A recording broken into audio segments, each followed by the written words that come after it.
So as a coach, one of the biggest things that I find is that most of us, children especially, don't quite understand discernment. Yeah. So, and I'm talking about discernment on the level of feeling, not thought.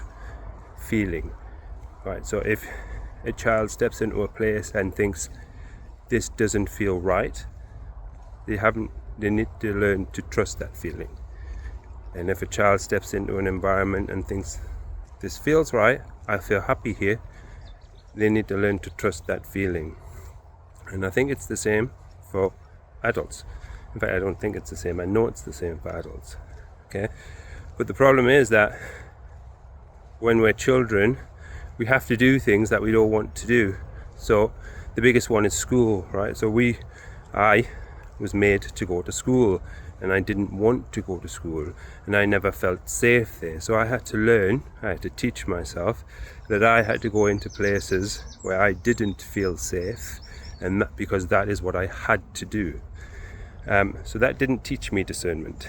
So then in my adult life, I would put myself in situations that I didn't want to be in because I felt I had to do it. And what I learned is that was inherently wrong. What I needed to learn was to always trust my instincts. If something doesn't feel right, then I shouldn't have to do it.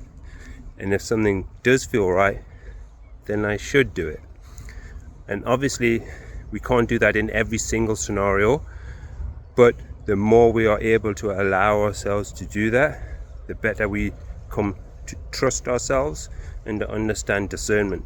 And I think one of the most powerful tools that you can equip yourself with, or equip your children with, perhaps most importantly, is to understand the difference between what feels right and what doesn't feel right, and how to trust yourself.